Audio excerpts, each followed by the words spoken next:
Bien, Adelante. buenos días a todos. Espero que estén bien desde donde están conectados y bienvenidos a la segunda y última parte de este curso sobre espacios métricos de curvatura negativa. Dicho esto, voy a compartir mi pantalla y recordarles un poquito lo que estábamos viendo ayer. Entonces, creo que voy a compartir todo mi escritorio. No, voy a compartir esta parte y luego ver qué pasa. Bien. Vamos a comenzar recordando lo que vimos la vez ayer sobre las gráficas de Cayley. Estuvimos discutiendo esto en los ejercicios y les pasé dos ejemplos sobre las gráficas de Cayley de los enteros con respecto a dos conjuntos generadores. El conjunto generador que contiene el 1 y el conjunto generador formado por 2 y 3. Y ayer justo estábamos observando lo siguiente, que es la afirmación con la que quiero comenzar el día de hoy. Y es que, digamos, si yo considero estas dos gráficas con las métricas de las palabras que definí ayer, bueno, no las gráficas, perdón, si considero los enteros con la métrica de la palabra correspondiente a este conjunto generador que contiene a 1 y el conjunto generador que contiene a 2, 3, y digamos a este yo le llamo el espacio métrico, déjenme llamarle así mejor, Z con respecto a D1, y este es Z con respecto a D2. O sea, no son, o sea, aquí hay asociados unos espacios métricos. Habíamos visto que Z con respecto a D1 no es isométrico a Z con respecto a D2. La métrica D1 es la métrica asociada al conjunto generador 1, la métrica D2 es la métrica asociada al conjunto generador 2, 3. ¿Por qué no son isométricos? Les recuerdo la definición de isometría. Dos espacios van a ser isométricos. Tengo una biyección, bueno, ahorita lo voy a definir más formalmente, pero grosso modo es una biyección que respeta las distancias. Y estos dos no son isométricos, pues digamos, si yo tengo, si yo considero, digamos, la bola de radio 1 de la métrica, con respecto a la métrica de 1 centrada en un entero, esta tiene siempre, tiene 3 elementos y la bola de radio 1 con respecto a la métrica de 2, ahorita vamos a ver cuántos elementos tiene 5 elementos. ¿A qué me refiero con esto? Es, por ejemplo, si ustedes en este dibujo se concentran, digamos, en este punto de aquí, el 0, y se fijan cuál es el conjunto de puntos que está a distancia menor o igual que 1 del 0, pues sería este y el 0. Entonces aquí tenemos 1, 2, 3 elementos. Sin embargo, aquí, si se concentran en los puntos que están a distancia menor o igual que 1 del 0, pues tenemos el 2, porque aquí hay una arista, el 3, el menos 2 y el menos 3. Entonces, como son espacios métricos discretos, pues vaya, no hay posibilidad de no tener una isometría. Tendríamos que mandar bolas de radio 1 en bolas de radio 1 y preservar el número de elementos, y bueno, esto no se va a poder. Entonces, estas son como malas noticias, en cierto sentido, porque lo que nos está diciendo es que el espacio métrico que le estamos asociando al grupo como que depende del conjunto generador y me puede dar espacios que no son isométricos. Normalmente cuando uno estudia espacios métricos, uno clasifica los espacios métricos módulo isometría. Y aquí pareciera que pues no está bien tener muchos espacios métricos no isométricos asociados a un grupo. Entonces, la manera de resolver este problema es relajar la noción de isometría, y eso es lo que quiero discutir en la primera parte de la clase. Vamos a introducir unas nuevas nociones que nos van a permitir ahora sí asociarle a un grupo una clase de espacios métricos que con esta nueva óptica van a ser todos equivalentes. Entonces, ahora sí déjenme defino lentamente la noción de isometría. Y esto entra dentro del tema que quiero empezar a ver hoy, que es la geometría a larga escala de las gráficas de Cayley, pero más en general la geometría a larga escala de espacios métricos. Entonces, aquí hay tres nociones fundamentales.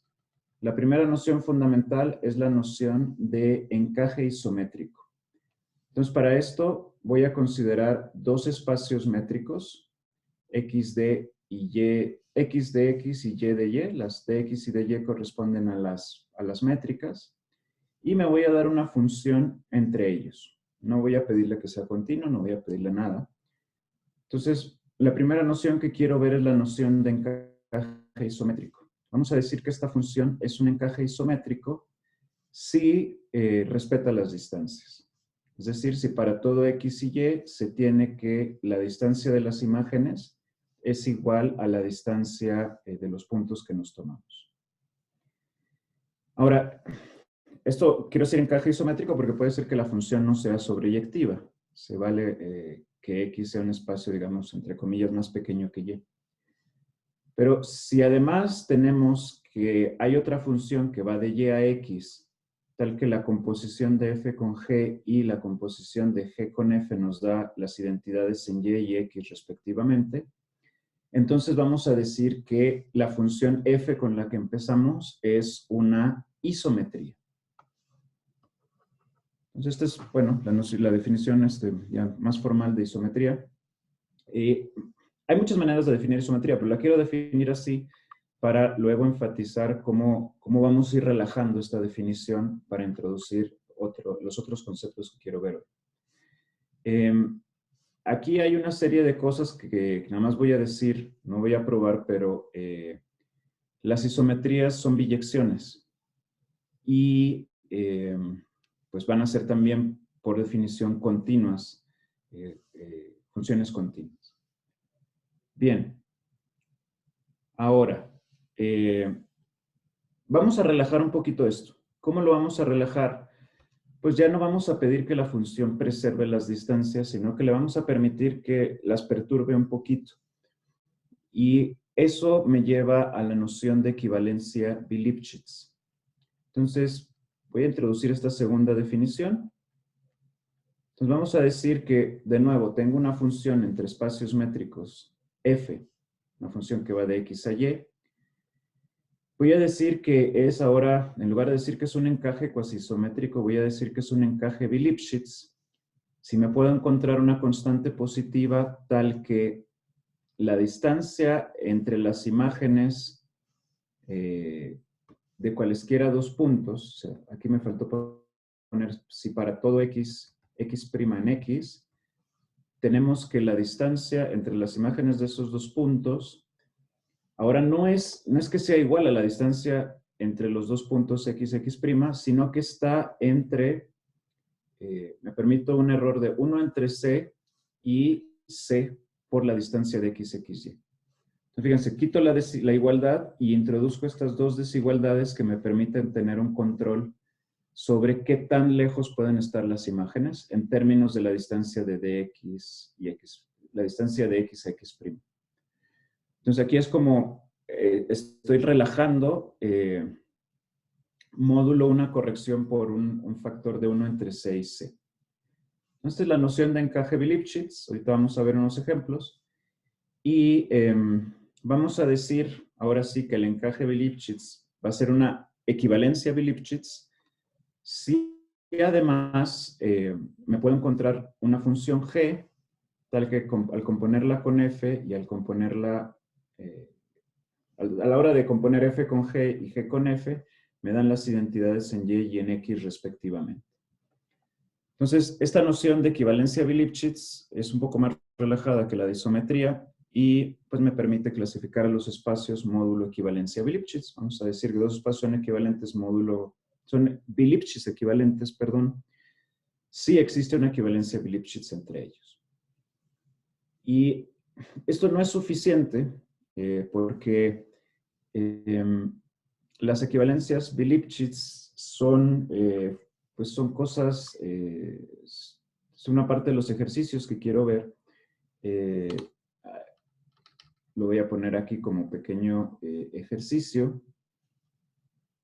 Entonces, esto lo vamos a discutir el jueves en la sesión de ejercicio. Si f es encaje Bi-Lipschitz entonces F es inyectivo. Esto va a ser un poco restrictivo para poder clasificar los grupos con las métricas que definí, porque pues si fuera algo inyectivo, como vimos, tendría que mandar bolas con cierta cantidad de elementos en bolas con la misma cantidad de elementos. Y bueno, en particular el ejemplo que les di arriba, pues no pareciera que sea Lipschitz, ¿verdad? Entonces tengo que introducir una tercera noción, que es la noción más importante del día de hoy, es la noción de cuasi-isometría. Entonces, fíjense, voy a introducir ahora la noción para que vean qué es lo que estamos relajando. Entonces, de nuevo, me voy a tomar una función entre espacios métricos y voy a decir que esta función primero es un encaje cuasi-isométrico.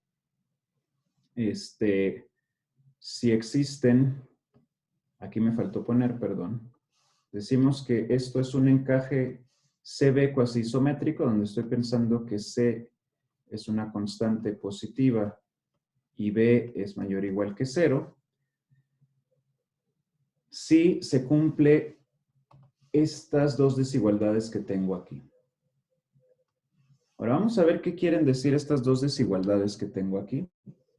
Fíjense que lo que estoy haciendo es agarrar la noción de encaje Lipschitz y luego estoy introduciendo la posibilidad de que el control sobre la distancia entre las imágenes de dos puntos X y X' esté controlado por abajo por 1 entre C, la distancia entre X y X', y me permito aquí una corrección lineal por un factor de menos B y por arriba por más B.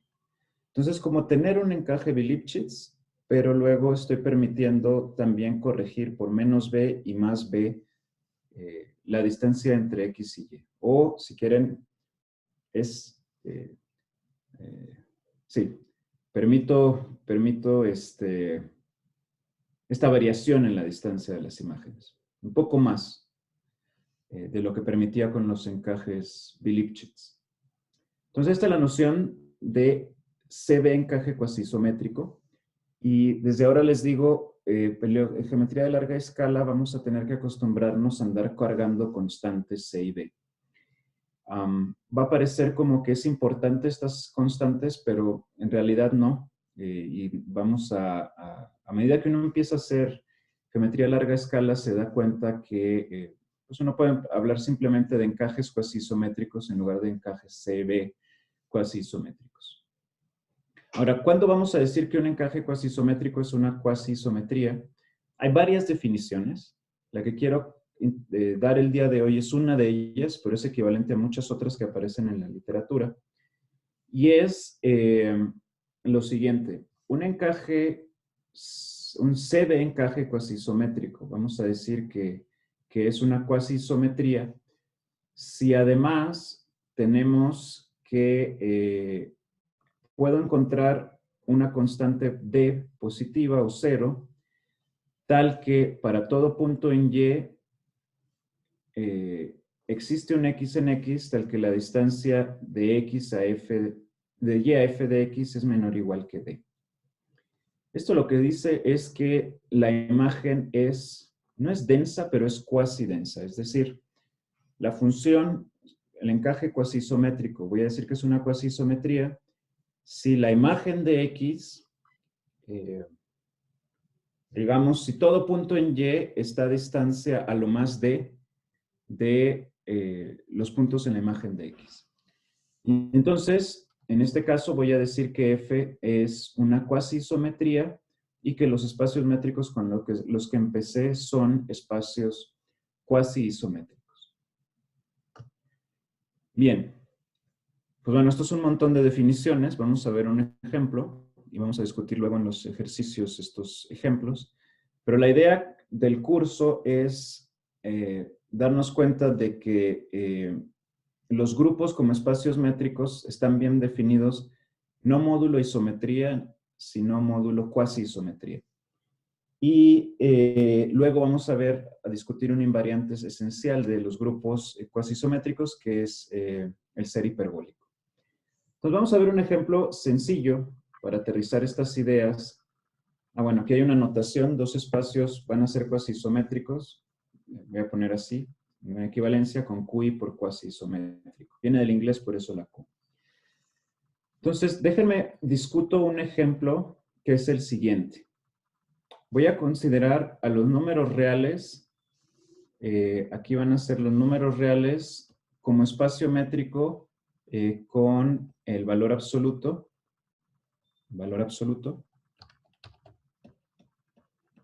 con el valor absoluto.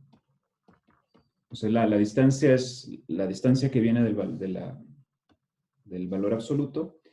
Y luego estos me los voy a considerar los enteros aquí dentro como subespacio.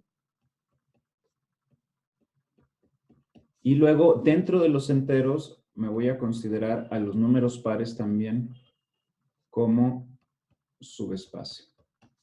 Entonces, si tuviera que hacer un dibujo de esto, voy a tratar de hacer un dibujo ahorita para ver. Digamos, voy a pintar a los números reales de azul. Aquí tengo yo, los pinto un poquito más gruesos. Aquí tengo yo, digamos, a los números reales. Siempre me pasa esto. Aquí tengo yo, digamos, a los números reales. Y luego, dentro de los números reales, en lugar de pintarlos encima, déjenme los pinto un poquito abajo. Aquí voy a tener a los números enteros dentro de los números reales. Y lo que estoy pensando es que esta primera función, déjenme les pongo nombre, esta sería I1 y esta sería I2. I1 es simplemente la inclusión de los números enteros dentro de los números reales. Y luego déjenme pinto de fuchsia los números pares, pensando que este, digamos, es el 0, este es el 2, este es el 4, el menos 2, el menos 4, etc. ¿Queda claro? Esto tengo tres espacios métricos, los enteros, los reales, los enteros dentro de los reales y los pares dentro de los reales. Y tres funciones, y ahora quiero discutir si estas funciones son isometrías, cuasiisometrías, encajes cuasiisométricos, etc. Entonces, vamos a discutir eso. Entonces, voy a hacer una serie de afirmaciones y voy a explicarlas un poco y luego las podemos discutir en la sesión de ejercicios. Entonces, lo primero que quiero decir es que las funciones que mandan a los pares en los enteros, esta función I2 y la función que manda a los enteros dentro de los reales que le puse I1, son simplemente las inclusiones. Estas son encajes, de hecho, son más que encajes cuasiisométricos, son, en español se escribe cuasi-isometrías, pero no son equivalencias Bi-Lipschitz, pues no son biyectivas.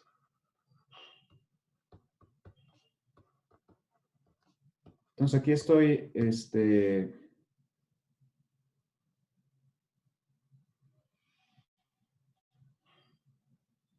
déjame pienso un momento. Ajá. Sí. Entonces lo que les estoy diciendo aquí es que estas funciones en particular les dan ejemplos de cuasiisometrías, pero que no son equivalencias Bi-Lipschitz. Sin embargo, y esto sí es importante, que hay algo que me está haciendo ruido en la cabeza, pero espero, voy a poner un asterisco aquí nada más, porque como esto está siendo grabado, probablemente tenga que poner una fe de ratas para todas las tonterías que estoy diciendo, si es que digo tonterías. Lo segundo que quiero ver es que estas funciones, bueno, son cuasiisometrías, pero no son equivalencias Bi-Lipschitz. Sin embargo, estos espacios,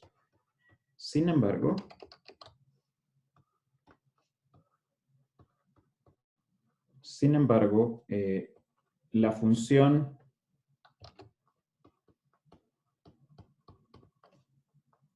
voy a ponerle así, t de n igual a 2 por n, me define una equivalencia de Lipschitz. De hecho, una equivalencia de Lipschitz les dejo pensar cuál es el inverso, una equivalencia de Lipschitz. Aquí estoy quizá diciendo una tontería, déjenme pienso un momento. Voy a quitar la palabra equivalencia. Cada vez estoy dudando más de dejar que esto se suba al internet. Pero no son encajes de Lipschitz. Bueno, esto de todas maneras lo vamos a discutir en los ejercicios. Lo que yo quiero decirles es que estos dos, los pares y los enteros son Lipschitz equivalentes. Entonces, la función esta, sin embargo, la función esta me define un encaje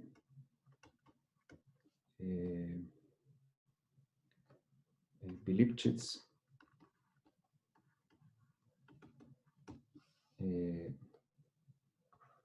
de Z en 2Z.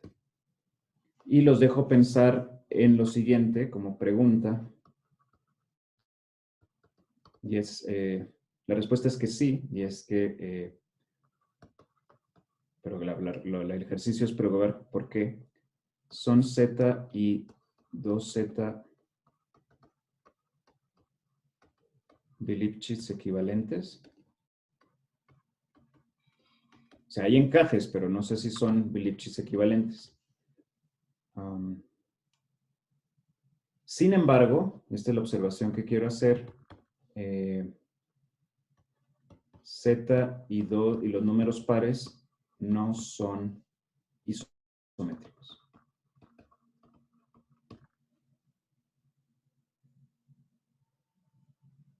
No son isométricos y finalmente R no es ni isométrico ni Lipschitz equivalente a Z ni a 2Z. Y la razón es un argumento de conteo. Si fuera isométrico tendría que tener la misma cantidad de elementos y si fuera Lipschitz equivalente tendría que tener la misma cantidad de elementos. Y eso no, pues no pasa. Entonces, lo que yo estoy tratando de transmitir con este ejemplo es que la noción de cuasiisometría me deja pensar que los reales, los enteros, como lo estoy considerando ahorita, los números pares, son equivalentes, si considero nada más cuasiisometrías. Y sin embargo, si me pongo otros lentes, como el lente de isometrías, pues no lo van a hacer. Y esto es importante porque pues a priori son conjuntos, las cuasiisometrías no necesariamente son biyecciones. Entonces me permite considerar equivalentes cosas que ni siquiera tienen la misma cantidad de elementos y que a priori, pues uno, desde el punto de vista de espacios métricos, pues no tiene sentido, pensando solo en isometrías, pensar que son equivalentes. Bien, ahora van a decir, bueno, todos estos son tecnicismos que no entiendo por qué los estamos viendo. Entonces déjenme justifico un poco todo esto con el siguiente lema, que es el lema principal que quiero ver en esta primera parte. Entonces, voy a ponerlo como una proposición. Y la proposición es la siguiente. Sea G un grupo finitamente presentado, es decir, finitamente generado y con un número finito de relaciones, y luego SS' subconjuntos de G generadores. Entonces, si yo considero al grupo G con la métrica correspondiente al primer conjunto generador y el grupo G con la métrica correspondiente al segundo conjunto generador, estos dos son cuasi isométricos. Esto lo que me quiere decir es que desde el punto de vista de las cuasi isometrías, estos dos espacios son equivalentes. Bien, entonces aquí pongo la proposición y déjenme la demuestro. Entonces vamos a hacer aquí la demostración. El primer paso de hecho, vamos a probar algo un poquito más fuerte en este caso. Vamos a probar algo un poquito más fuerte. El primer paso es algo que les quiero dejar como a pensar, algo como ejercicio. Y es que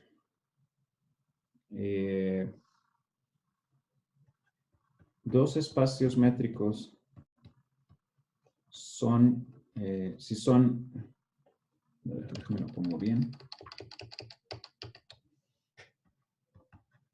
Si dos espacios métricos son Be-Lipschitz equivalentes, de hecho esto es casi inmediato, entonces, bueno, casi inmediato, entonces son cuasi isométricos.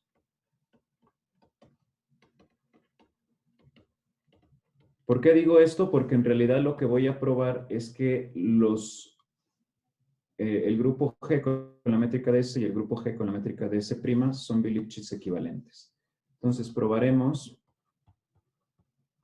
que G de S y G con respecto de S' son Be-Lipschitz equivalentes. Bien, entonces para esto, déjenme introduzco unas constantes. Sean así las siguientes constantes. Voy a considerar C va a ser el máximo de las distancias, en las longitudes de S. Esta es una S chiquita. Voy a tratar de hacer una chiquita y otra más grande para que no nos confundamos. Esta es S' y aquí hay una S chiquita donde estoy pensando que S está dentro de S unión S a la menos 1. Esta es una S chiquita y estas son las S grandes. N va a ser igual a la distancia entre G y H. Entonces, me voy a tomar, perdón, tomemos, sean así, G y H elementos de el grupo G, N igual a la distancia que hay entre G y H en S, y luego finalmente voy a considerar este elemento del grupo como expresado dentro de los generadores que forman parte de S. Entonces aquí SI, vielen Dank, gracias. Elemento de S unión S a la menos 1. Bien. Entonces ya que tengo esto, puedo hacer la prueba de una manera bastante directa. Entonces veamos. La distancia en S' de G a H es, por definición, por cómo estoy considerando esta expresión que tengo aquí, es la distancia en S'. Cuando digo la distancia en S', saben a lo que me refiero, es con respecto al conjunto generador S'. G, G por S1, hasta Sn. Estoy simplemente pasando G aquí por el otro lado y sustituyendo. Y aquí entonces voy a usar el hecho de que tengo una métrica. Esto es menor o igual a esto de aquí, es por la desigualdad del triángulo. Acuérdense que estoy en un espacio métrico. Esto es menor o igual que la distancia en S', déjenme lo escribo, de G a G por S1 más la distancia en S' de GS1, G de S1 por S2. Ya van viendo como el truco que estoy haciendo. Más la distancia en S' de GS1 hasta Sn-1, el último elemento que tenía, S1 por S.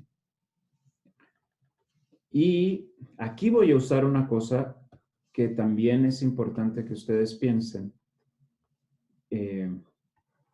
Cuando yo definí la distancia en el grupo, la definí de una manera tal que esa distancia es invariante por multiplicación a la izquierda.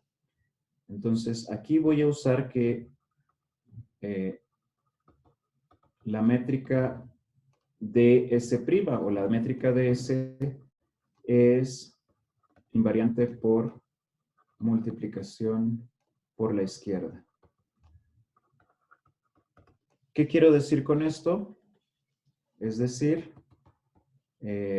para todos G, H, G', que ustedes se tomen dentro de G, la distancia de GH es igual a la distancia de G' por G, G' por H.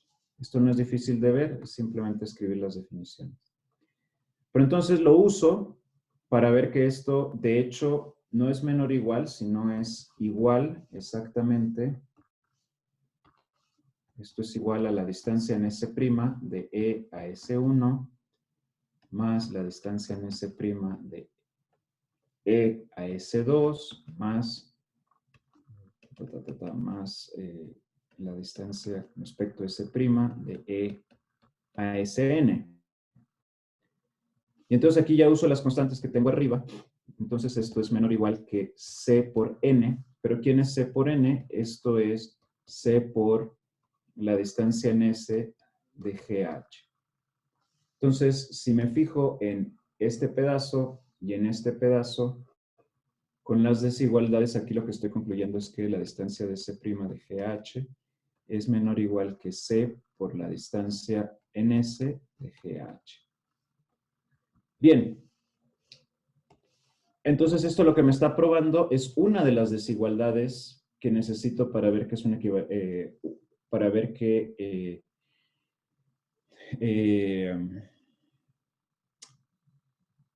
sí, una de las desigualdades envueltas en la definición de encaje Bi-Lipschitz.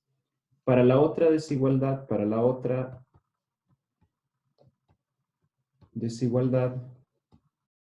lo que uno hace es, basta intercambiar, entonces, me lo pongo bien, para obtener la otra desigualdad, basta intercambiar. ¿Verdad? Ajá. Me preguntan que si puedes repetir lo que anotaste en naranja, por favor. Sí, claro, los papeles de S y S'. Lo que anoté en naranja es lo siguiente. Lo voy a repetir aquí de nuevo. Aquí me faltaron ds', ds'. Lo voy a poner de nuevo. Si ustedes tienen G y tienen un conjunto generador para G, un grupo finitamente presentado, entonces lo que yo estoy diciendo es que para todo, si ustedes toman cualesquiera tres elementos, G, H y digamos G', entonces la distancia entre G y H con respecto a este conjunto generador no cambia si multiplican por la izquierda por G'.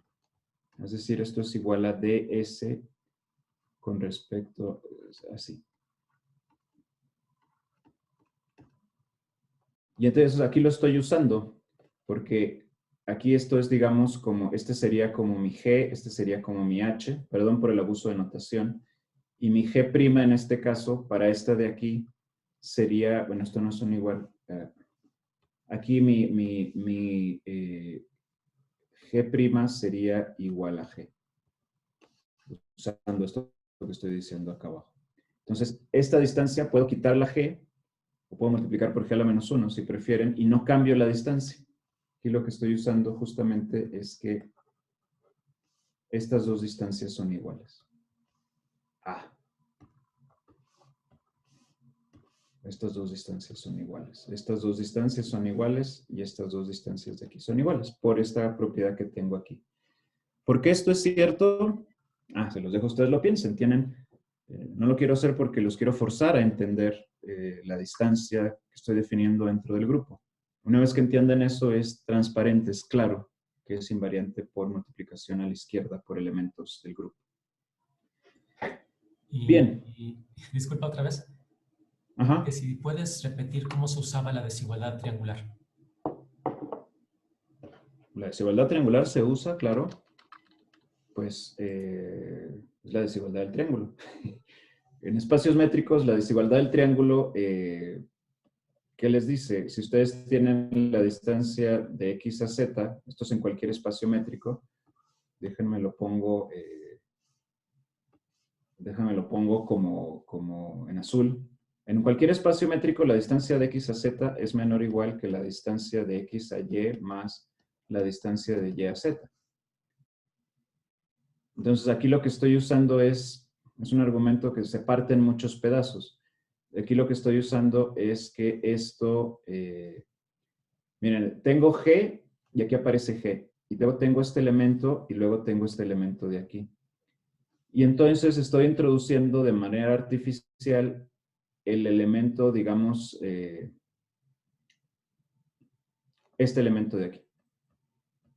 Este juega mi papel de Y para poder usar esta desigualdad. Luego, bueno, quizá debería escribir aquí. Aquí me faltó quizá poner que aquí el término que sigue sería la distancia en S' de G S1, S2 a G de por S1, S2, S3, más, y luego ya llego a este punto de aquí. Estoy usando la desigualdad triangular varias veces. Es esta que tengo aquí. Espero que haya quedado claro eso. ¿Más preguntas sobre la prueba? Me dicen que ya lo entendieron. Muy bien. Maravilloso. Porque esto es fundamental. Este resultado es fundamental porque lo que nos está diciendo es que, o sea, no hice toda la prueba, les hice una parte, pero el resto de las ideas ya están, o sea, todas las ideas están ahí. Entonces, como conclusión, es que el tipo, voy a poner entre comillas, el tipo de cuasi isometría de un grupo está bien definido. ¿A qué me refiero con esto? Es que si ustedes se toman dos conjuntos generadores de un grupo, los espacios métricos asociados no van a ser isométricos, pero van a ser cuasi isométricos. Entonces, si pienso en la cuasi isometría como una especie de equivalencia, puedo pensar que esos dos son equivalentes y hablar del tipo de cuasi isometría, así como uno habla del tipo de isometría. Entonces, déjenme, pongo una serie de ejercicios que luego podemos discutir en la sesión de ejercicios para aterrizar mejor este concepto. Y es que, por ejemplo, Zn como grupo es cuasi isométrico, bueno, como espacio métrico, perdón, no como grupo, como espacio métrico, no quiero decir más porque siempre... uno puede hablar de la noción de cuasisometría entre espacios métricos y también de la noción de cuasisometría entre grupos, pensando en las métricas definidas. Aquí estoy pensándolos como espacios métricos y como grupos. Estos dos grupos son cuasi isométricos, aunque no tienen la misma cardinalidad. Y esto formaliza la noción de que visto de lejos, Z2 se parece al plano. O visto de lejos, Z se parece a la recta. Entonces, este es el primer ejercicio, uno de los ejercicios que quiero discutir. El segundo es que el grupo Z con la suma y Zn con n mayor o igual que 2 no son cuasi isométricos.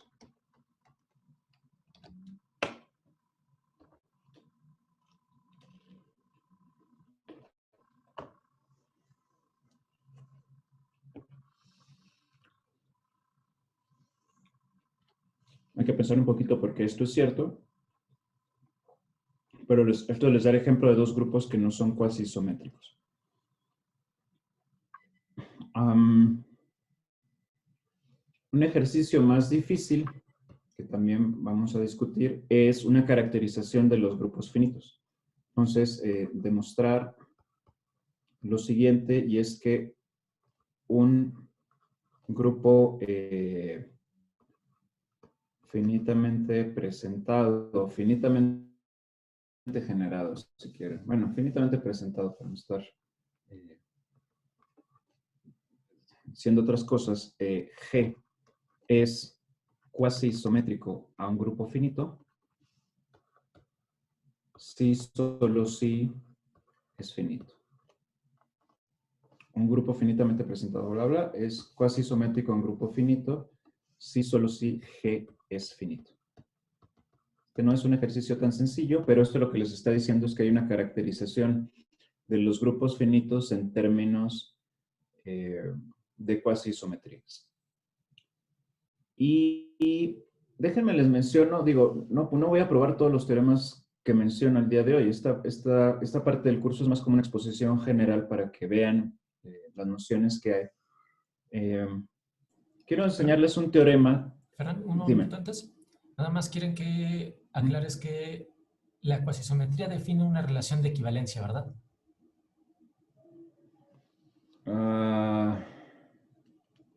La cuasi isometría define una relación de equivalencia. Todo, a ver, jeje. Vamos a pensar, todo grupo es cuasi dentro de espacios métricos. Piénsenle un poquito. Vamos a ver, todo espacio métrico es cuasi isométrico a sí mismo. Creo que es más o menos evidente que es reflexivo. Y lo que hay que trabajar un poquito es en la transitividad. Yo diría que sí, pero no les quiero poner todo así nomás. Creo que eso lo podrían pensar ustedes un rato. Vamos a ponerlo aquí como una tercera pregunta. Define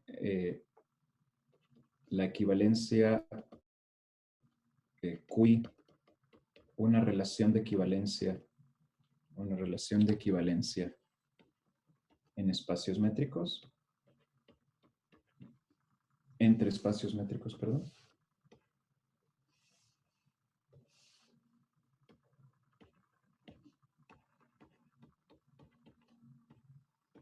Yo digo que ya tienen todos los elementos como para ver si esto es cierto o no es cierto. Pero lo discuto también en la sesión de ejercicios. Yo diría que sí, pero no les quiero decir todo ahorita, para forzarlos a pensar. ¿Más preguntas?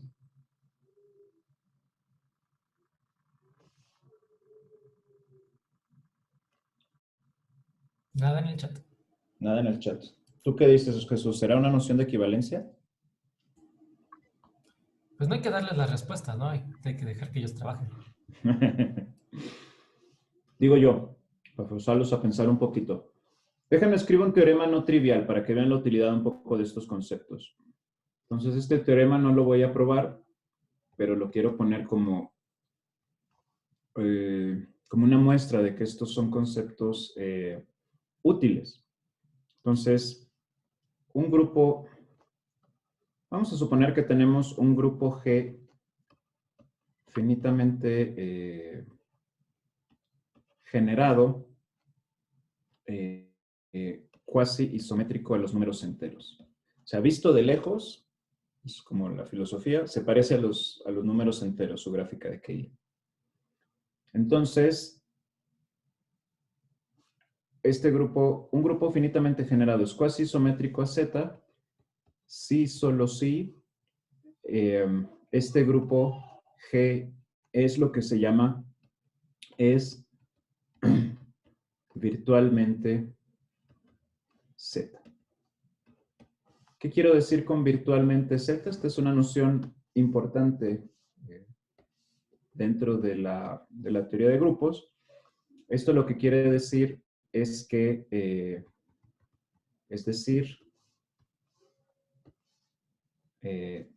existe H, un subgrupo de G, de índice finito que es isomorfo a Z.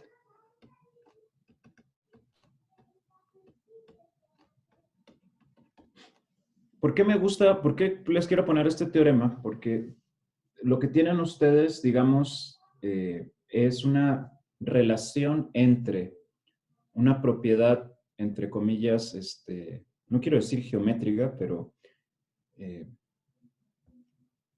vamos a decirlo, como geométrica. Algo es cuasi isométrico a Z. Y por otro lado tienen una propiedad algebraica.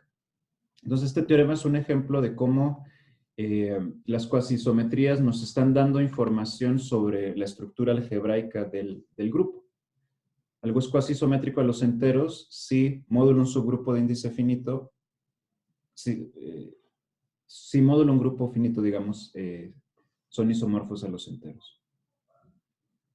Bien, entonces con esto termino la parte de cuasiisometrías. Y en la hora más o menos que me queda, voy a discutir el concepto de hiperbolicidad. Entonces, antes de pasar a hiperbolicidad, quiero ver si hay más preguntas al respecto de los que discutí ahorita.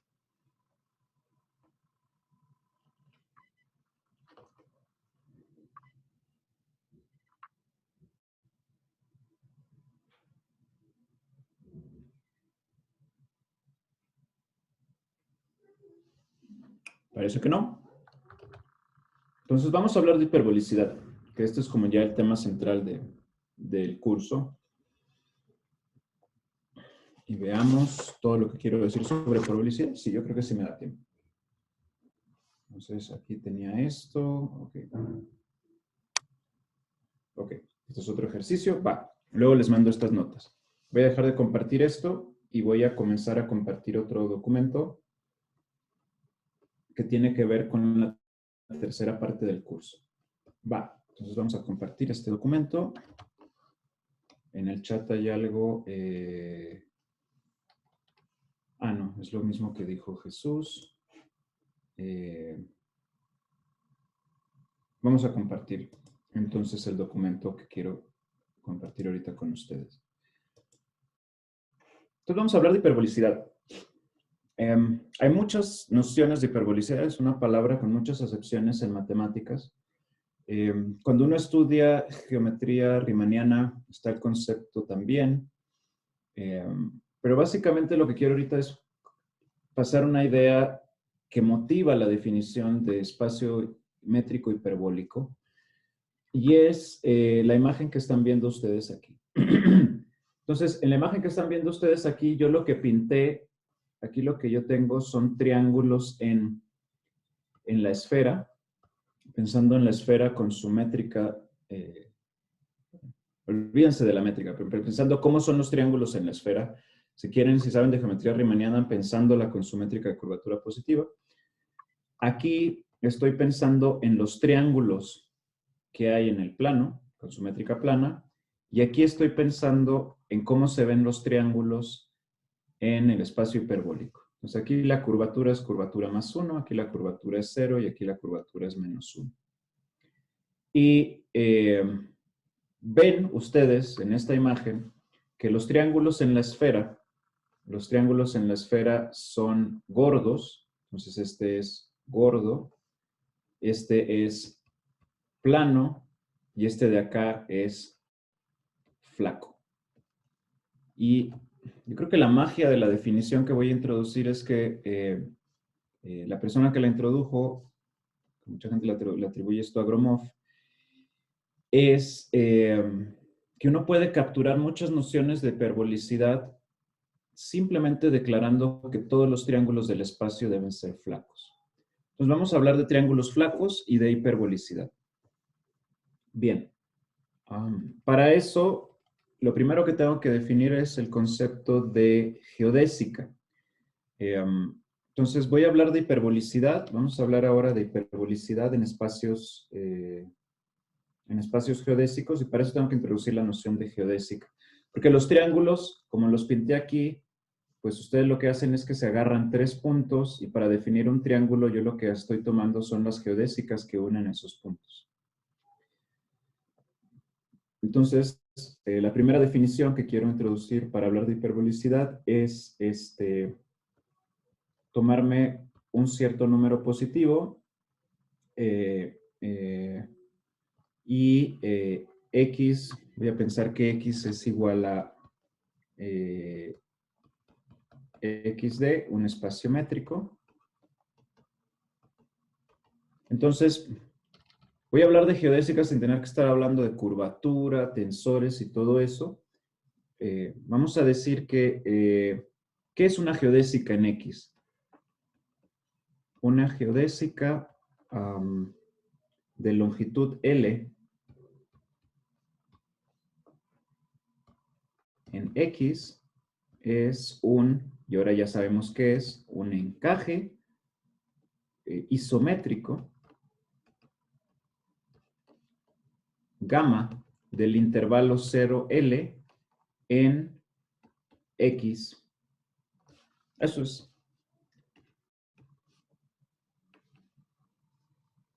Entonces, una geodésica va a ser un encaje, o sea, una manera de meter el intervalo 0L en el espacio métrico de manera isométrica.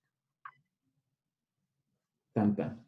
Entonces, vamos a decir que un espacio es geodésico. Decimos que X es geodésico si cualesquiera dos puntos están unidos por una geodésica. Cualesquiera dos puntos están unidos por una geodésica.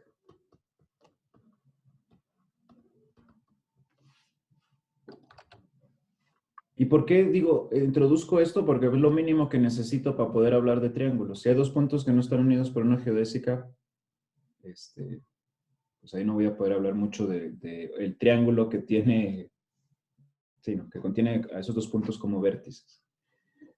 Entonces, con esta noción, puedo introducir la noción de hiperbolicidad para espacios métricos geodésicos inspirada en esta imagen, en el hecho de que los triángulos deben ser flacos. Entonces, vamos a formalizar ahorita eso ya un poco más, más precisamente. Entonces, vamos, dime. Me preguntan si es necesario hablar de unicidad de esa geodésica para dos puntos. No. No. Y esto es lo que cuesta un poco. Si ustedes tienen un background en geometría riemanniana, no. No es necesario hablar de... Una geodésica es simplemente un encaje isométrico de un intervalo 0L.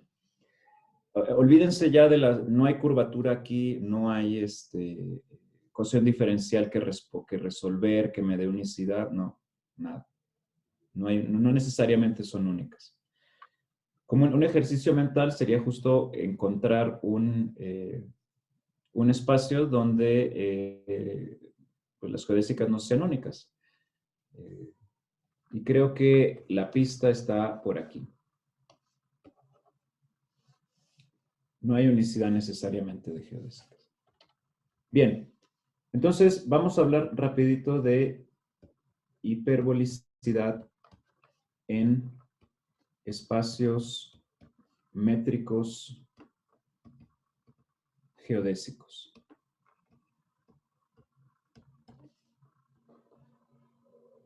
¿Qué quiere decir que un espacio métrico sea geodésico? Esto realmente hay que hacer un cambio en la manera de pensar, olvidarse de la geometría riemanniana y pensar que ahora estamos en espacios métricos que pueden ser conjuntos discretos o puede ser cualquier otro bicho. Pero sin embargo vamos a tener el derecho de hablar de hiperbolicidad en este caso.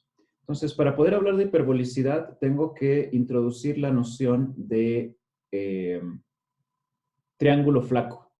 Entonces, la definición es la siguiente. Entonces, de ahora en adelante, en este caso, XD es espacio métrico geodésico. Y como definir, me voy a considerar un triángulo geodésico. Entonces, un triángulo geodésico, hay muchas maneras de denotar esto, pero un triángulo geodésico es tomarme tres puntos ABC, y como estoy en un espacio métrico geodésico, hay geodésicas que van de A a B, Le voy a llamar gamma 0 a una. Hay otra geodésica que va de B a C, le voy a llamar gamma 1 a esa. Y otra geodésica que va de A a C, le voy a llamar gamma 2 a esa. Entonces me considero un triángulo geodésico. Es delta flaco. Y aquí delta, estoy pensando que es un número real mayor o igual que 0 si se cumplen las siguientes condiciones. Gamma 0 tiene que estar contenido en la bola de radio delta con respecto a los lados gamma 1 y gamma 2. Gamma 1 tiene que estar contenido en la bola de radio delta con respecto a los otros dos lados. Y gamma 2 tiene que estar contenido en la bola de radio delta con respecto a gamma 0 unión gamma 1. Esta es la definición de triángulo delta flaco. Entonces déjenme pongo una imagen para tratar de pasear la idea de qué quiere decir que un triángulo sea flaco. Entonces vamos a ver si la puedo poner aquí. Open. Ajá. Espero la vean aquí. Entonces aquí, digamos sería mi punto A, este sería mi punto B y este sería mi punto C. Entonces esta primera condición, vamos a suponer que este de aquí, este es mi gamma 0, este lado de aquí. ¿Qué estoy diciendo? Gamma 0 está contenido en la unión de cómo se ve la bola de radio delta de la unión de los otros dos lados, pues se ve como esto. Esta es la bola de radio delta. Creo que ese color no se ve muy bien. Lo pongo en, ¿qué será? En fuchsia. La bola de radio delta con respecto a, digamos, si este de acá es gamma 1 y este es gamma 2, la bola de radio delta se ve como algo así. Con respecto a los otros dos lados. Es esto que ven aquí. Entonces, esta es la condición. El lado gamma 0 tiene que estar contenido en la bola de radio delta con respecto a los otros dos lados y así para cada lado. El lado gamma 1 tiene que estar contenido en la bola de radio delta con respecto a gamma 0 y gamma 2 y lo mismo para el lado gamma 2. Este es un ejemplo, esta es una caricatura de un triángulo delta flaco. Entonces, ya que podemos hablar de triángulos delta flaco, entonces vamos a poder hablar de espacios hiperbólicos. Entonces vamos a decimos que X es hiperbólico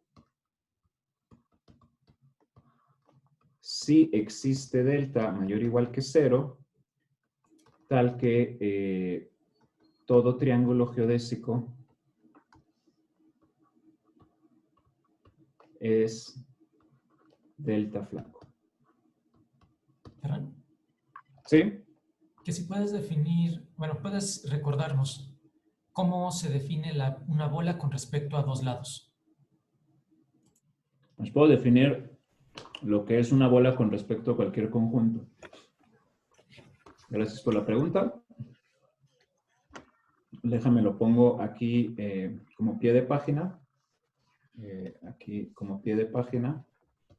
Si yo me tomo, vamos a pensar Y, un subconjunto del espacio métrico XD, entonces la bola de radio delta con respecto a Y es el conjunto de todas las X chiquitas en X, tal que la distancia de X al conjunto Y es menor o igual que delta.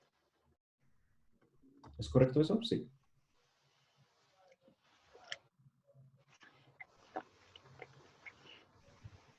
¿Le respondí a la pregunta?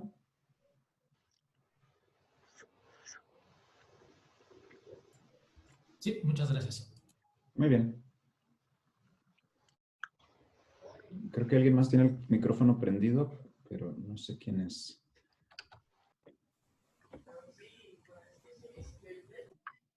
Ya. Bien. Entonces aquí basta sustituir y como la unión de los dos lados. Ok. Entonces, ya sabemos lo que es, por lo menos en definición, un triángulo hiperbólico. ¿Verdad? ¿Otra pregunta? Ajá. Otra pregunta.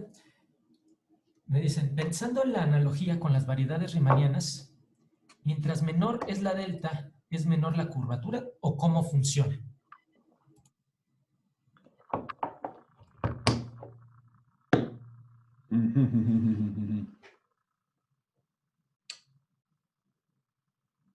¿Qué creen ustedes? Yo digo que entre menor es la delta, mayor es la curvatura. O sea, la delta,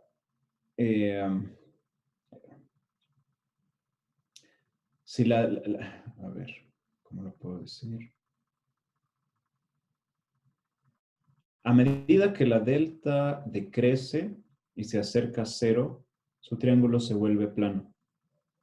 Entonces la curvatura como que está pasando, digamos, de ser negativa -1 a acercarse a la curvatura 0. Entre más, digamos, pensando en variedades riemannianas, mientras delta se va a 0, la curvatura tendría que ir como de negativo hacia 0, entonces la curvatura crecería. ¿Respondí a la pregunta?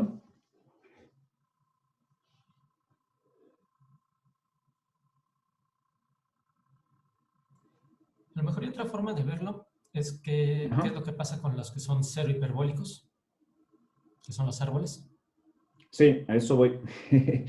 Sí, aquí creo que a mí me pasó cuando empecé a ver estos conceptos, es muy difícil desprenderse de la noción, es bueno pensar en analogías con la geometría riemanniana, pero ya con el tiempo yo les aconsejo tomar esta definición y tratar de olvidar un poquito lo que saben en geometría riemanniana y ver, digamos, abrazar esta definición por sí mismo. Voy a hacer una serie de ejemplos y luego me tengo que apurar porque, sí, bueno, el tiempo me va a decir cuántos teoremas puedo probar. Entonces, ejercicios que vamos a discutir en la sesión de ejercicios. O sea, no voy a discutir todos los que puse, pero una selección de ellos. El primero es todo espacio métrico de diámetro finito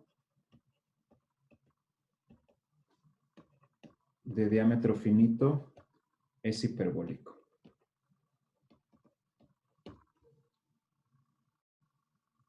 Esto les debe sonar fuerte en la cabeza.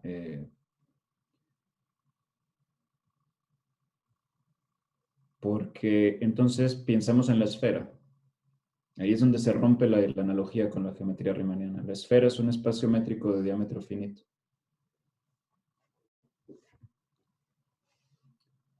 Este es un ejercicio clásico pensado para que entiendan la noción de hiperbolicidad.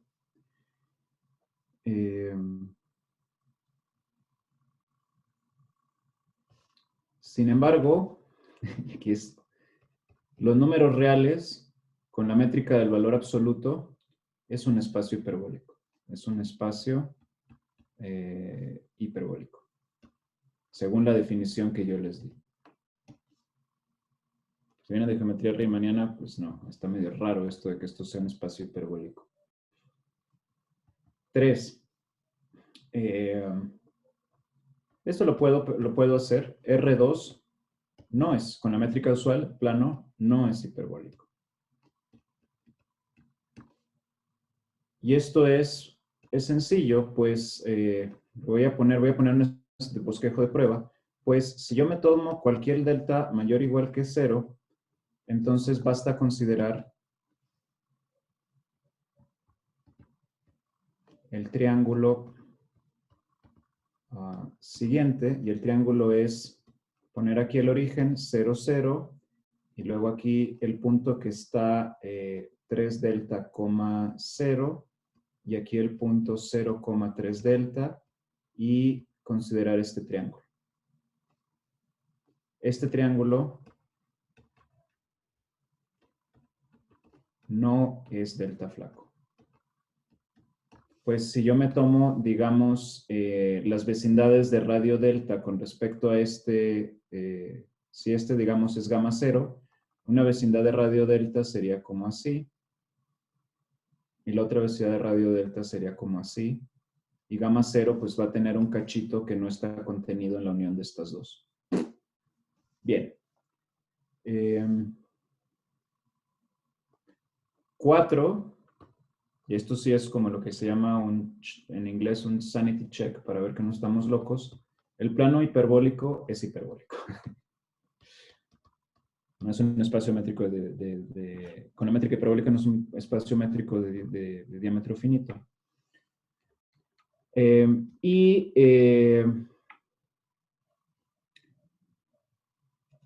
Aquí es donde quiero ver, este es el quinto ejercicio que quiero mencionar y discutir, que está ligado con lo que dice Jesús. Y voy a enfatizar muy fuertemente la realización geométrica de la gráfica de Cayley del grupo libre en dos generadores con respecto, digamos, a esto, AB, este conjunto generador AB, es cero hiperbólica. ¿Cuál es esta Aquí enfatizo muchísimo que es la realización geométrica de la gráfica. ¿A qué me refiero con esto? Es que yo como espacio métrico, lo que estoy pensando es que tengo, ¿se acuerdan que esto era un árbol de valencia 4? Se veía más o menos así. Estoy pensando realmente que en este árbol, aquí me falta obviamente, ya empecé a hacer las cosas mal. Cuando digo la realización geométrica, estoy pensando en la gráfica donde todos los puntos de las aristas que estoy dibujando están ahí y las aristas tienen longitud 1. Cosa que no es lo que estoy, mi dibujo no es exacto, o sea que hay que pensar que cada arista tiene longitud 1. La voy a pintar para que veamos cómo se ven los triángulos dentro de este espacio. Entonces es un espacio, es un árbol regular de valencia 4. Y insisto, cuando digo realización geométrica, estoy pensando no en el objeto combinatorio, sino en la gráfica asociada al objeto combinatorio y es poner las aristas como intervalos. ¿Cómo se ven los triángulos aquí? Vamos a tratar de pintar un triángulo que contenga a este vértice y a este vértice. Bueno, pues hay que tomarnos geodésicas dentro de este árbol que unan esos. Entonces aquí voy a poner a gamma 0 en rojo. Esto es gamma 0. Voy a poner en verde a gamma 1. Gamma 1, digamos, sería esto. Y luego voy a poner en amarillo, en este color, caqui, a gamma 3, a gamma 2. Y esto nada más es un bosquejo, pero en este caso, si se fijan, gamma 0 está contenido en gamma 1 unión gamma 2. Gamma 0 está contenido en gamma 1 unión gamma 2. Entonces no tengo que tomarme ninguna vecindad. La vecindad que me tengo que tomar es de radio 0. La prueba en general de esto es entender cómo son los triángulos en los árboles. Una vez que entendemos cómo son los triángulos en los árboles como gráficas geométricas, es claro que son espacios cero hiperbólicos. Y este ejercicio es importante porque, bueno, yo enfatizo esto de realización geométrica y ustedes dirían, bueno, profe, ¿por qué? ¿Por qué no habla usted simplemente de la gráfica de Cayley del grupo libre? Entonces, aquí la pregunta natural se le impone al profe y es, ¿cuál es el problema?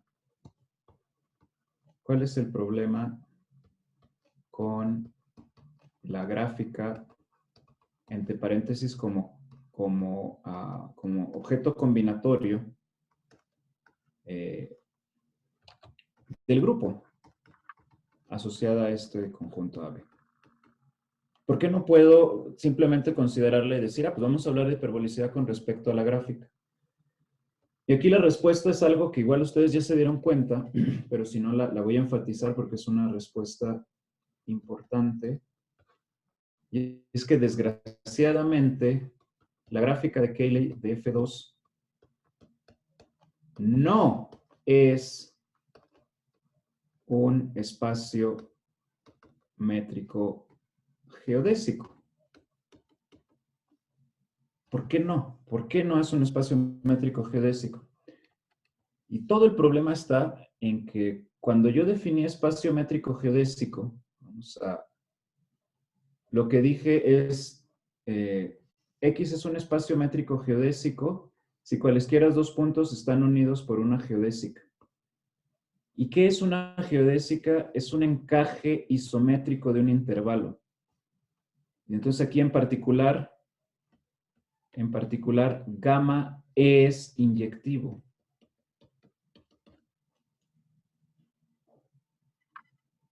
Entonces, X tiene que ser por lo menos, no puede ser numerable. No hay manera. A menos de que sí, no hay manera. No hay manera. O sea, si me tomo L positiva, ya me fregué.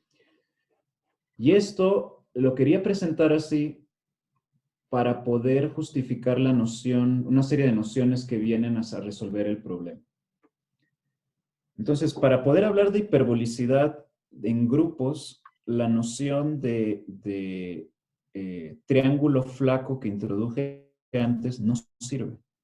Y es por eso que uno tiene que introducir una noción un poquito más técnica y entonces es respecto a esa noción un poco más técnica que podemos hablar de hiperbolicidad.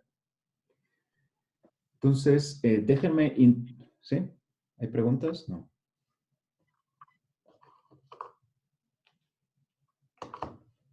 ¿Queda claro? No puedo hablar en una gráfica discreta de triángulos geodésicos porque no puedo meter geodésicas porque, como definí geodésicas, es un encaje isométrico. Entonces, ¿cómo resuelvo esto? Usando cuasisometrías. Entonces, lo que voy a hacer ahora es introducir una nueva definición. Vamos a poner la definición. Y lo quiero hacer así porque si uno empieza con esta definición así nomás en un curso, es demasiado técnica. Y esta es, digamos, la geometría a larga escala tiene teoremas muy bonitos, pero tiene este problema que hay una curva de aprendizaje difícil y es acostumbrarse a cargar con las constantes y a ver las cosas desde el punto de vista a gran escala. Entonces, lo que voy a hacer para salvar el problema y poder hablar de hiperbolicidad en grupos es definir una noción de otra noción de geodésica. Ya no van a ser como las tenía antes, ya no me voy a permitir encajes isométricos, sino algo un poquito más relajado. Entonces, déjenme pongo la noción, sea X un espacio métrico, y entonces me voy a tomar C,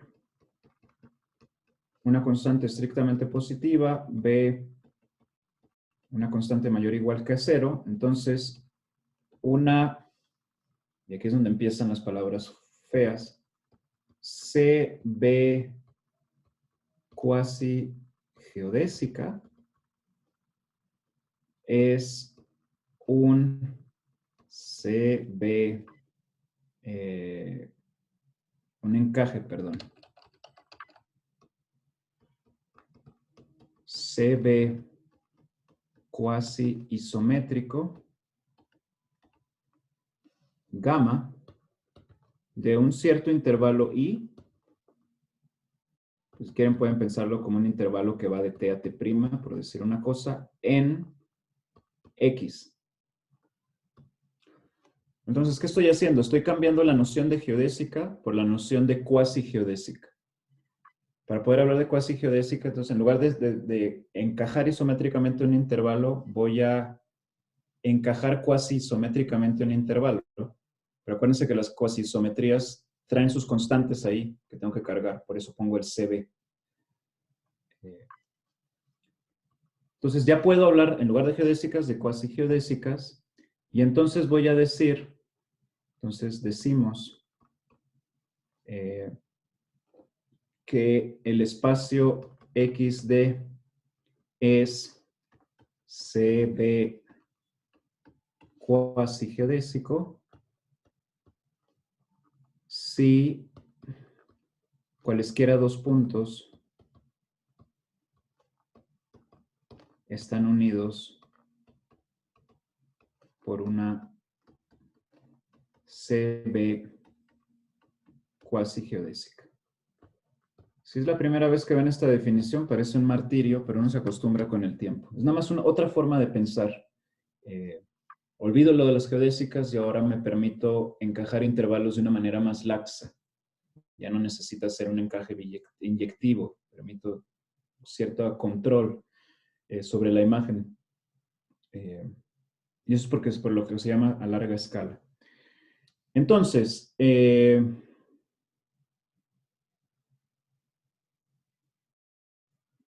déjenme pienso.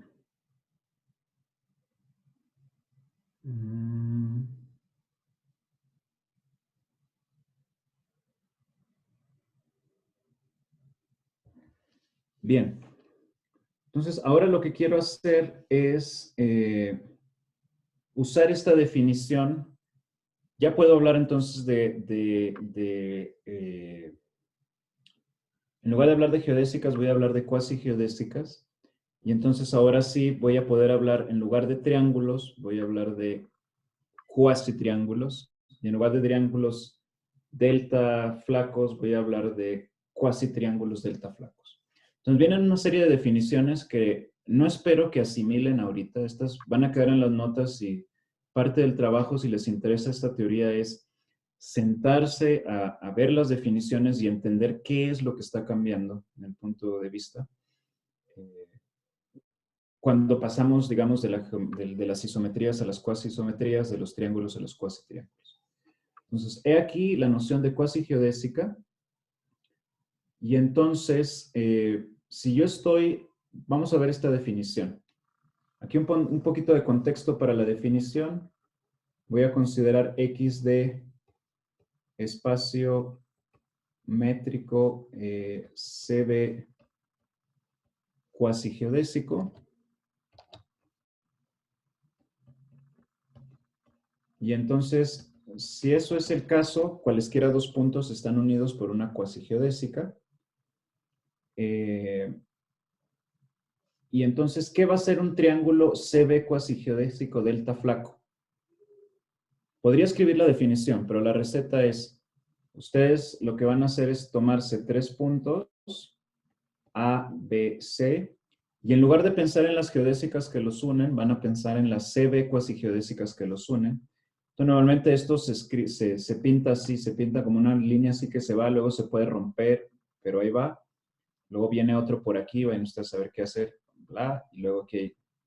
Son objetos ya más raros. Y entonces, ya que tienen las cuasigeodésicas, ¿qué va a ser un triángulo CB cuasigeodésico delta flaco? La definición es la misma.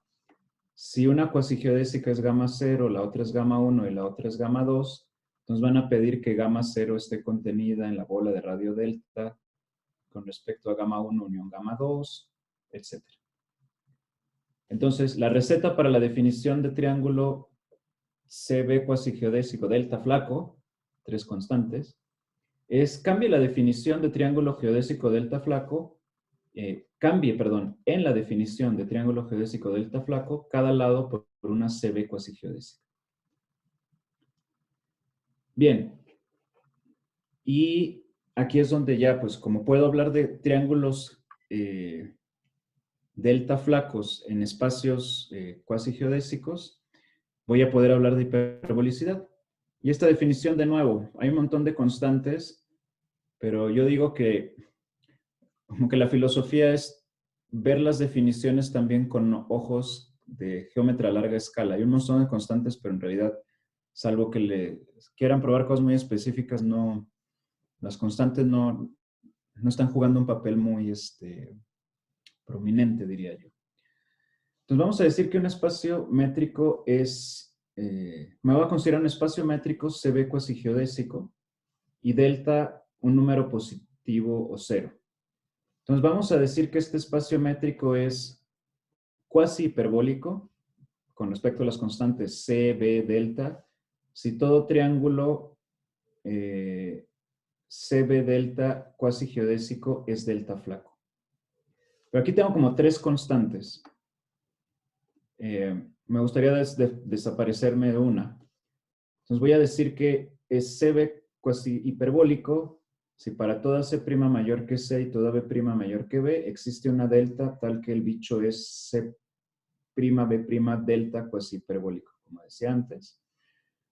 Y finalmente, esta es la que hay que retener, decimos que el espacio en el que estoy es cuasi hiperbólico si existen estas constantes C y B, tal que es CB cuasi hiperbólico.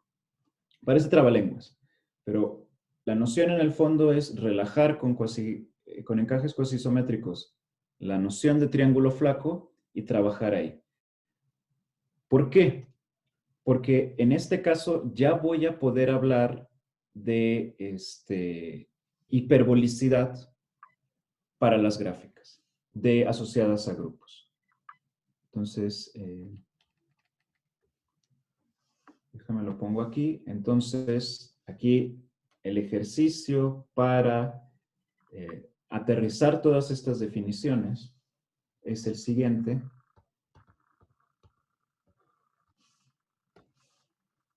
Demuestre que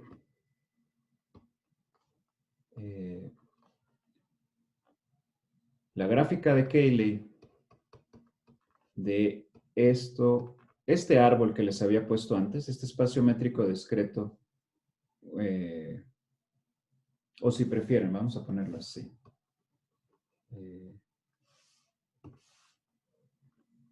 El grupo libre en dos generadores con respecto a la métrica del conjunto generador AB es un espacio cuasi geodésico cuasi hiperbólico.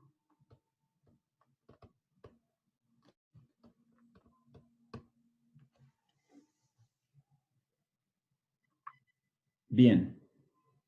Entonces, ya que introduje esta noción, voy a mencionar entonces para qué la introduzco o a qué le estoy tirando con el resto del curso.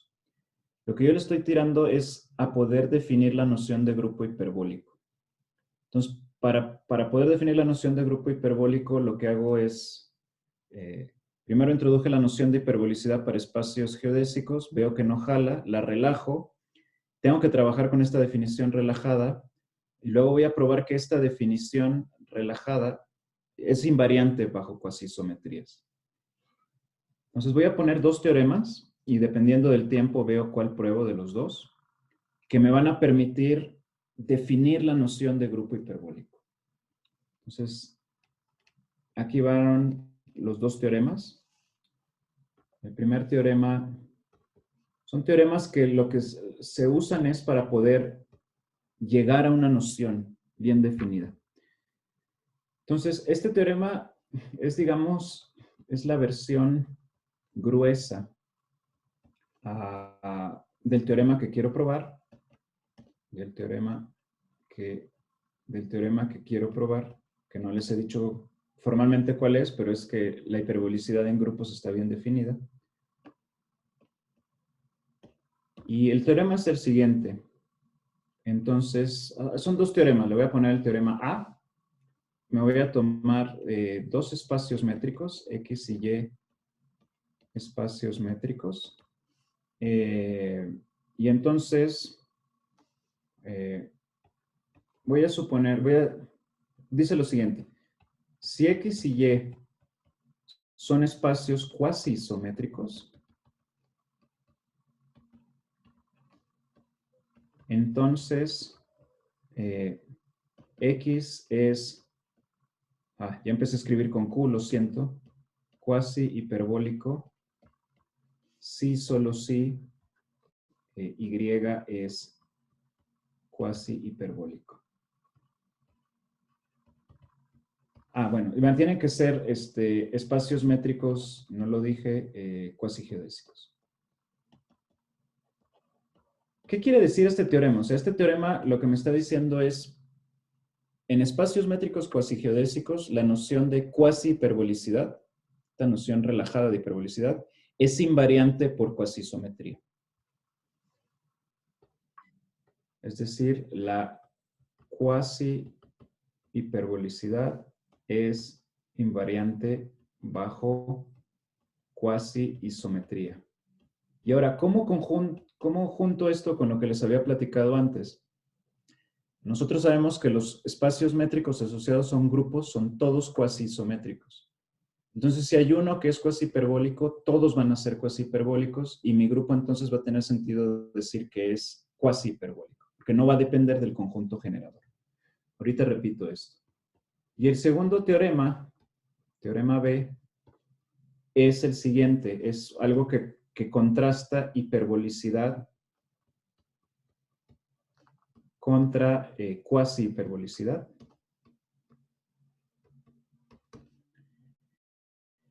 Entonces ahora ya me muevo a otro dominio que es X, sea X un espacio métrico geodésico.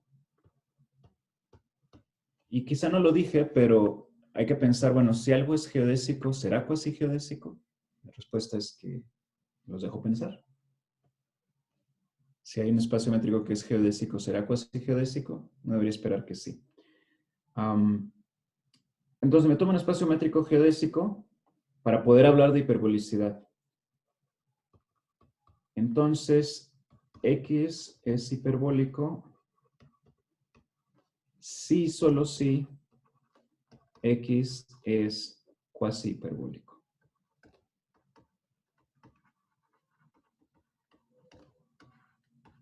Entonces, estas nociones coinciden para espacios métricos geodésicos. Bien, entonces, estos dos teoremas, ¿para qué sirven? Con estos dos teoremas, ya puedo introducir una definición que tenga sentido. Entonces, agarro estos dos teoremas y esto me permite así la siguiente definición tiene sentido. Entonces vamos a ponerla, esta es la definición estrella. La más importante, digamos, que quiero que se lleven hoy a casa y es un grupo finitamente generado G es hiperbólico y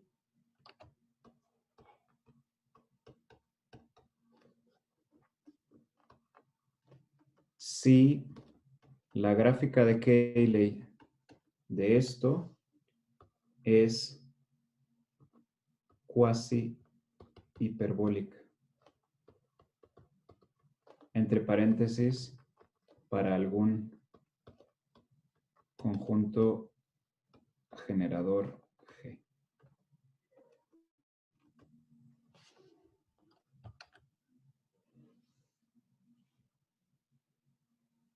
Bueno, no solamente la definición tiene sentido, tengo que decir un poco más. O sea, a ver, el problema que teníamos es que la gráfica de Cayley como espacio métrico dependía del conjunto generador. Vimos entonces que si cambio el conjunto generador, me quedan espacios cuasi isométricos. Entonces, si para algún conjunto generador esta gráfica es cuasi hiperbólica, para todos los posibles conjuntos generadores, esta gráfica va a ser cuasi hiperbólica. Ferran, nada más para que quede un poco claro. Sí. Preguntan si ese es el conjunto generador que estás mencionando en el paréntesis. Sí, perdón. Sí, para un conjunto generador S de G. Entonces, la noción de cuasi-hiperbolicidad, esta primera parte, me dice que la noción de cuasi-hiperbolicidad está bien definida para esto. Y la segunda parte, combina los dos en el sentido de que uno pudo haber dicho, bueno, ¿para qué andar perdiendo tiempo con cuasigeodésicas y espacios cuasi hiperbólicos? Más bien, ¿por qué no hacemos lo siguiente? Me tomo un grupo, me tomo la gráfica de Cayley y me olvido del objeto combinatorio y nada más pienso en la realización geométrica. Ya, pues ahí ya tengo un espacio que sí es geodésico y ahí ya trabajo. El problema es que la definición de hiperbolicidad no es claro que sea invariante por cuasisometrías, porque las cuasisometrías no necesariamente mandan triángulos en triángulos. O sea, puede ser que una cuasisometría no mande una geodésica en una geodésica, porque la mande en otra cosa. Y es por eso que no hay vuelta de hoja, hay que juntar los dos. Aquí, el comentario que quiero hacer, que también es algo para pensar, es que la gráfica de Cayley de GS y su realización geométrica son cuasisométricos. Entonces, por eso digo que se combinan un poco con el discurso que tenía antes y me resuelven un poco la cosa de cómo hablar de hiperbolicidad. Bien. Ok, me quedan menos de 30 minutos, entonces, antes de probar alguno de estos teoremas, déjenme les menciono aplicaciones de los grupos hiperbólicos para que vean que esto no es nada más una mafufada, sino que uno puede probar teoremas realmente interesantes con estas nociones. Vamos a ver algunos ejemplos. Voy a mencionar algunos ejemplos de grupos, Entonces, ejemplos y aplicaciones, perdón.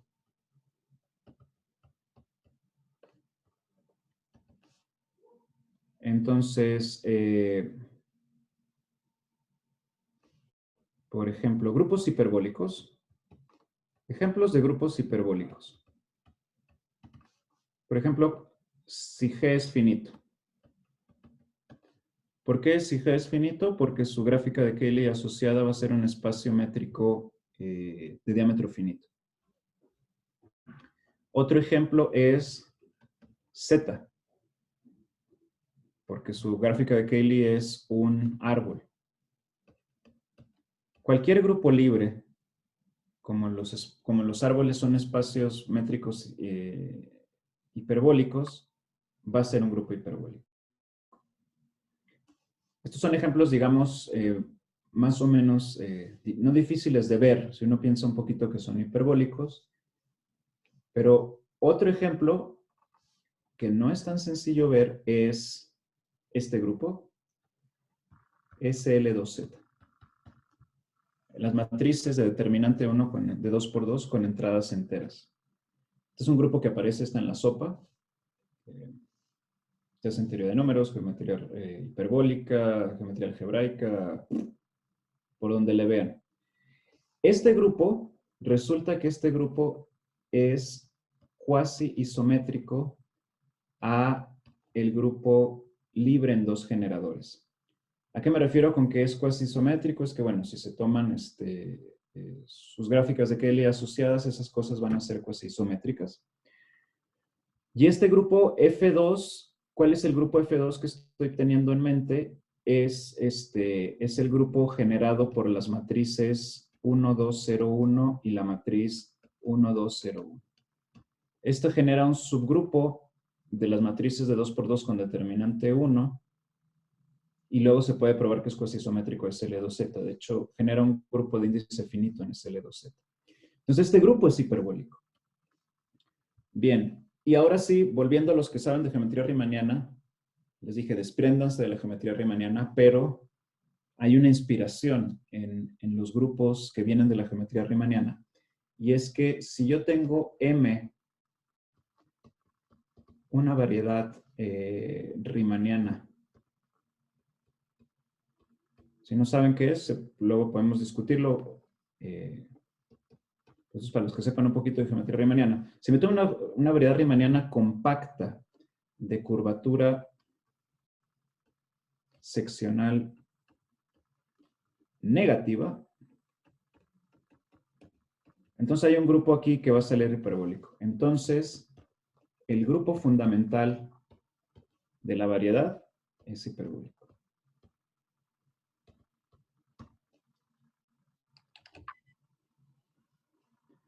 Esto, ¿cómo se prueba?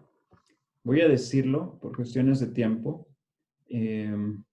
Aquí realmente la palabra mágica, para cuando quieran ver la prueba, es un lema clásico que se ve en un primer curso de teoría geométrica de grupos. Lo ha visto Jesús Hernández cuando ha dado su curso.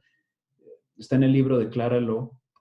Hay un lema muy bonito que se llama el lema de Svark-Milnor, que básicamente lo que nos dice es que si ustedes tienen un grupo actuando de manera geométrica en un espacio métrico, lo que quiera esto decir, entonces el grupo y el espacio métrico son cuasi hiperbólicos. Y aquí la cosa es que si tienen ustedes una variedad compacta de curvatura seccional negativa, entonces el grupo fundamental de la variedad actúa de manera geométrica bonita sobre el cubriente universal de esta variedad, y el cubriente universal de esta variedad pues es hiperbólico, es un espacio hiperbólico, usando la hipótesis de la curvatura negativa. Entonces, usando el lema de Svalbard-Milnor, pues resulta que entonces el pi1 de M es cuasi isométrico al cubriente universal y este de acá es hiperbólico. Entonces este es hiperbólico y se acaba. Y esto está padre porque nos está dando un montón de ejemplos de grupos hiperbólicos. Variedades riemannianas compactas, pues por ejemplo, cualquier superficie de género mayor o igual que 2 compacta, pues es una cosa de estas. Entonces todos los grupos de superficie, los llamados grupos de superficie, grupos fundamentales de superficies, son ejemplos de grupos hiperbólicos. Ahora, ustedes me van a decir, bueno, ok, pero ¿son todos los grupos hiperbólicos? Pues no. Entonces, Z2 con respecto a la suma no es hiperbólico. Voy a discutir la prueba de esto en los ejercicios. Y de hecho, el lema aquí atrás que es importante es que cada vez que ustedes se encuentren una copia de Z2 en un grupo, ese grupo no va a poder ser hiperbólico. Entonces, en particular, por ejemplo, el grupo de Heisenberg, déjenme, les recuerdo cuál es el grupo de Heisenberg. Si ustedes consideran, ¿cuál era el grupo de Heisenberg? Era el grupo de Heisenberg, si mal no recuerdo, es el grupo de las matrices 1, 0, 0, 1, 0, 1, X, Z, Y, y entonces nada más estoy pidiendo que X, Y y Z estén en R. Este grupo de matrices no va a ser hiperbólico porque va a tener metido dentro una copia de Z2. Bueno, hay ejemplos y déjenme terminar porque creo que no me va a dar tiempo de probar el teorema. Si quieren lo podemos discutir con más calma en la sesión de ejercicios o si tienen preguntas después. No es que no quiera probar teoremas, sino que les quiero dar aplicaciones de esta teoría para que vean que no es una teoría estéril, o sea, no es nada más que estemos o sea, no es de esto de que, vamos a tratar de hablar de hiperbolicidad en conjuntos discretos, locos, en espacios métricos así, por hablar de hiperbolicidad. No, en el fondo no hay que perder de vista el objetivo de todo esto y es estudiar los grupos, probar cosas sobre los grupos. Entonces,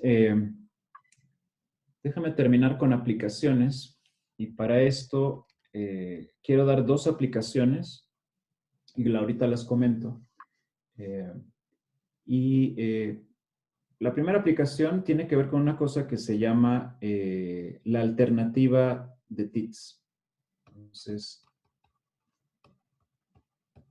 la alternativa de Tits. No la voy a formular tal cual como es. Esto es en el contexto de este curso. Para los que sepan de la alternativa de TITS, me van a decir, profe, pero aguanten. O sea, tengo poco tiempo, voy a hablar nomás para este curso. Entonces, para poder hablar de la alternativa de TITS, la alternativa de TITS es un teorema. O sea, entonces, voy a primero introducir una definición, y la definición es, voy a decir que G, un grupo hiperbólico, es elemental si es finito o virtualmente Z. Acuérdense qué quiere decir virtualmente Z. Quiere decir que tiene un subgrupo de índice finito que es isomorfo a los enteros. Es un grupo elemental, de lejos se ve como un punto o se ve como la recta real. Y el teorema, aquí hay un teorema importante en este contexto, que es como la alternativa de TITS en este contexto, y es el siguiente. Sea G un grupo hiperbólico no elemental. Es decir, es un grupo hiperbólico que no es finito ni los enteros. Módulo un grupo finito. Entonces, G contiene una copia de el grupo libre en dos generadores.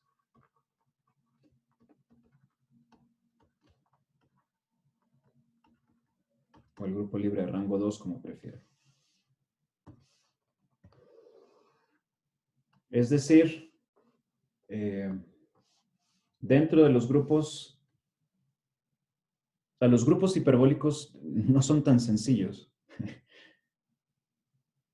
A menos de que sean algo muy sencillo, como el grupo finito Z, realmente tienen ahí metido adentro un monstruo que es F2. Bien, este es el primer teorema. Y de este teorema se deduce otro teorema, y con ese termino el curso de hoy, y es el famoso teorema de crecimiento exponencial. Entonces, como consecuencia, vamos a tener, lo voy a poner no como teorema, sino voy a poner en español.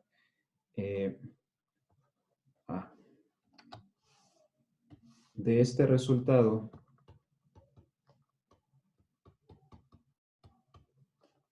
se puede deducir lo siguiente.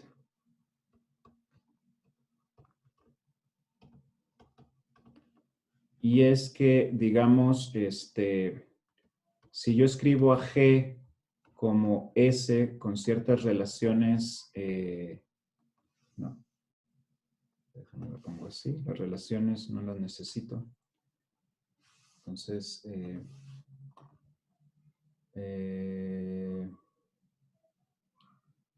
si S subconjunto de G es generador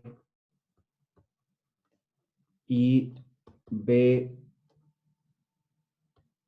N centrada en el origen es la bola centrada en E con respecto a la métrica de S de radio N, un cierto número natural, entonces voy a poder decir algo sobre la cantidad de elementos que tiene esta bola. Entonces existe un número mayor o igual que 1, tal que el número de elementos que tengo en esta bola es mayor o igual que A a la N. Entonces, en este caso vamos a decir que G tiene crecimiento exponencial. Y Bueno, aquí obviamente G hiperbólico. O sea, ¿qué quiere decir esto? O sea, los grupos hiperbólicos realmente se parecen mucho a los árboles. Si ustedes toman, por ejemplo, el grupo Z2 y consideran la bola de radio N para centrar en el origen para el grupo Z2 y cuentan cuántos elementos hay ahí, pues hay una fórmula muy bonita de Gauss que les dice cuántos elementos hay ahí. Y luego si hacen lo mismo para la gráfica, para el grupo libre, van a ver que el crecimiento de los elementos en las bolas es diferente. Hay uno que es exponencial y otro que no. Y estos dos teoremas que estoy poniendo aquí, o estos dos resultados, me gustan mucho porque me está diciendo que puedo deducir de la hiperbolicidad del grupo, por un lado, una propiedad algebraica. Esto de aquí, esta es una propiedad algebraica. Tengo un grupo libre ahí metido. Y esto que tengo aquí, esto es más una propiedad geométrica. Geométrica en el sentido de que estoy como viendo cuántos elementos hay en las bolas. Y este es el espíritu, digamos, de la teoría geométrica de grupos, es introducir todas estas nociones para poder deducir este tipo de propiedades para los grupos hiperbólicos. Entonces me quedan 9 minutos, pero creo que ya les di un montón de material. No me queda tiempo para probar el teorema A ni el teorema B.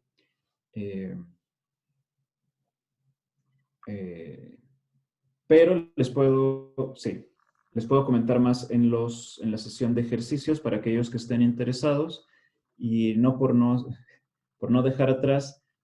Si les interesan estos temas, en el campus de la UNAM en Morelia, en el Centro de Ciencias Matemáticas, tenemos un núcleo de profesores que incluyen a Jesús Hernández Hernández, Noé Bárcenas, a un servidor, en este momento por lo menos un postdoc, que trabajamos, bueno, a Daniel Juan también, a varios investigadores que trabajamos alrededor de estos temas.